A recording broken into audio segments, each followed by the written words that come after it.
Welcome government officers. நமக்கு Tamil Nadu government national health மிஷனுக்கு கீழ புதுசா ஒரு நோட்டிஃபிகேஷன் ரிலீஸ் பண்ணியிருக்காங்க. அந்த நோட்டிஃபிகேஷன பத்தி தான் நம்ம இந்த வீடியோல டீட்டெயிலா பார்க்க போறோம். நீங்க இப்ப தான் நம்ம சேனலுக்கு ஃபர்ஸ்ட் டைம் வரவங்களா இருந்தா நம்ம சேனல சப்ஸ்கிரைப் பண்ணி வச்சுக்கோங்க. அப்பதான் ஜாப் ரிலேட்டடா நம்ம போடுற நோட்டிஃபிகேஷன உங்களால ஈஸியா பார்க்க முடியும். விருதுநகர் டிஸ்ட்ரிக்ட்லேருந்து டிஸ்ட்ரிக்ட் ஹெல்த் சொசைட்டிக்கு கீழ தான் நோட்டிஃபிகேஷன் குடுத்துருக்காங்க.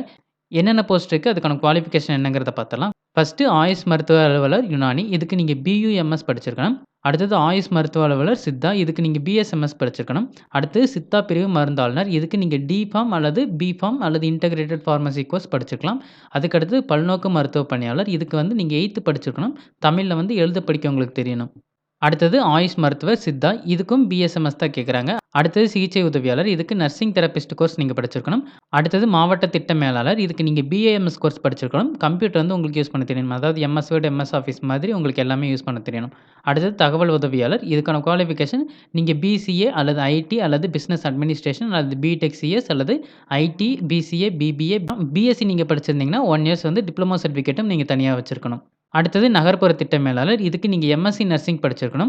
எக்ஸ்பீரியன்ஸ் இருந்தா பிரிஃபரன்ஸ் குடுக்குறாங்க. அப்படி இந்த குவாலிஃபிகேஷன் இல்லன்னா நீங்க பிஎஸ்சி நர்சிங் படிச்சுக்கலாம். ஆனா பிஎஸ்சி நர்சிங் படிச்சிருந்தா 3 இயர்ஸ் எக்ஸ்பீரியன்ஸ் கட்டாயமா தேவை.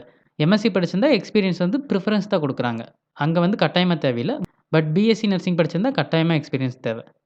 அடுத்தது இடைநிலை சுகாதார பணியாளர். இதுக்கான குவாலிஃபிகேஷன் நீங்க செவிலியர் பட்ட படிப்பு முடிச்சிருக்கணும். அதாவது இதுவும் அதே தான் நர்சிங் தான் கேட்குறாங்க.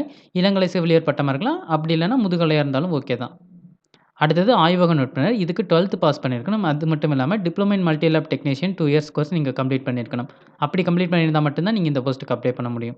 இந்த போஸ்ட்டுக்கு நீங்க ஒன்லி ஆஃப்லைன்ல மட்டும் தான் அப்ளை பண்ண முடியும். ஆன்லைன்ல அப்ளை பண்ண முடியாது. தபால் வழியா அனுப்பலாம். அப்படி இல்லன்னா நேரா கொண்டு போய் குடுக்கலாம். எந்த அட்ரஸ்ல நீங்க குடுக்கணும்னு பார்த்தீங்கன்னா, நிர்வாக செயலாளர், துணை இயக்குனர் சுகாதார பணிகள், மாவட்ட நலவாழ்வு சங்கம், துணை இயக்குனர் சுகாதார பணிகள் அலுவலகம், மாவட்ட ஆட்சியர் வளாகம், விருதுநகர் மாவட்டம் 626-001. நார்மல் போஸ்ட் பண்ணாதீங்க. ஸ்பீடு போஸ்ட் பண்ண சொல்றாங்க. அதனால தயவு செஞ்சு ஸ்பீடு போஸ்ட் பண்ணிருங்க.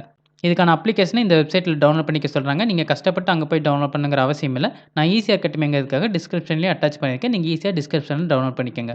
இந்த போஸ்ட் டெம்பரரி தான் அப்பாயிண்ட் பண்றாங்க. அதனால உங்களுக்கு விருப்பம் இருந்தா மட்டுமே நீங்க அப்ளை பண்ணுங்க. நீங்க ஆஃப்லைன் அனுப்பும்போது அப்ளிகேஷன் வைக்கணும். அப்ளிகேஷன் கூட உங்களோட சர்டிஃபிகேட் ஜெராக்ஸஸ செல்ஃப் அட்டஸ்ட் பண்ணி வைக்கணும். நீங்க என்னென்ன சர்டிஃபிகேட் ஜெராக்ஸ் வைக்கணும்னு பார்த்தீங்கன்னா, பர்த்துக்கான ப்ரூஃப் ஒரு சர்டிஃபிகேட் கேட்குறாங்க. அதாவது பர்த் சர்டிஃபிகேட் இருக்கலாம், எஸ்எஸ்எல்சி சர்டிஃபிகேட் அல்லது ஹெச்எஸ்சி சர்டிஃபிகேட். இதுல ஏதோ ஒரு சர்டிஃபிகேட் கேட்குறாங்க. அதுக்கடுத்து எஜுகேஷன் குவாலிஃபிகேஷனுக்கான certificate. SSLC, HSC, degree certificate மாதிரி கேட்குறாங்க. அடுத்தது தமிழ் எலிஜிபிலிட்டி வச்சிருந்தீங்கன்னா அந்த சர்டிஃபிகேட்டும் வைங்க. அடுத்தது ரெசிடென்சி ப்ரூஃப் கேட்குறாங்க. ஓட்டர் ஐடி இருக்கலாம், ஆதார் கார்டு இருக்கலாம், ரேஷன் கார்டு இருக்கலாம். அப்படி இல்லன்னா பஞ்சாயத்து, முனிசிபாலிட்டி, கார்ப்பரேஷன் அல்லது டாக்ஸ் ரெசிப்ட்டா கூட இருக்கலாம்.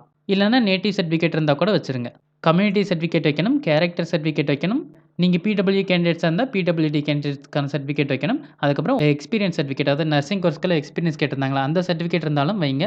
நீங்க ஆல்ரெடி ஏதாவது ஒரு கவர்மெண்ட் செக்டாருக்கு கீழ ஒர்க் பண்ணிட்டு இருந்தீங்கன்னா, நோ அப்ஜெக்ஷன் சர்டிஃபிகேட்டும் கட்டாயமா வைக்கணும். இத தவிர வேற ஏதாவது ஸ்பெஷல் குவாலிஃபிகேஷன் உங்ககிட்ட இருந்தாலும் அந்த சர்டிஃபிகேட்டும் வைங்க. அதாவது சில போஸ்ட்டுக்கு கம்ப்யூட்டர் கோர்ஸ் எல்லாம் கேட்டிருந்தாங்க. அதாவது எம்எஸ் ஆஃபீஸ் யூஸ் பண்ண தெரியணும் அப்படிங்கிற மாதிரி கேட்டிருந்தாங்க. ஸோ உங்ககிட்ட கம்ப்யூட்டர் சர்டிஃபிகேட் இருந்தா கூட அந்த ஜெராக்ஸும் வைங்க. 2 recent size passport colour photographs கேட்குறாங்க. ஸோ அதையும் நீங்க செல்ஃப் அட்டஸ்ட் பண்ணி வச்சிருங்க. இந்த போஸ்ட்டுக்கு அப்ளை பண்றதுக்கான லாஸ்ட் டேட் ஏப்ரல் 8ஆம் தேதி வரைக்கும் இருக்கு. அதனால விருப்பப்பட்டா நீங்க ஏப்ரல் 8ஆம் தேதிக்கு முன்னாடியே அப்ளை பண்ணிருங்க. 8ஆம் தேதிக்கு முன்னாடியே அவங்களுக்கு தபால் ரீச் ஆகுற மாதிரி அனுப்பிருங்க. கவர்மெண்ட் ஜாப் தேடிட்டு இருக்கவங்க எல்லாருக்கும் இந்த வீடியோ யூஸ்ஃபுல்லா இருக்கும்னு நினைக்கிறேன். இந்த வீடியோ பிடிச்சிருந்துச்சுனா லைக் பண்ணுங்க. கவர்மெண்ட் ஜாப் தேடிட்டு இருக்கவங்க ஃப்ரெண்ட்ஸ்க்கும் இந்த வீடியோவை ஷேர் பண்ணுங்க. இந்த நோட்டிஃபிகேஷன் ரிலேட்டடா வேற ஏதாவது டவுட் இருந்தா கமெண்ட் செக்ஷன்ல கேளுங்க. மறக்காம சப்ஸ்கிரைப் பண்ணுங்க. Thank you.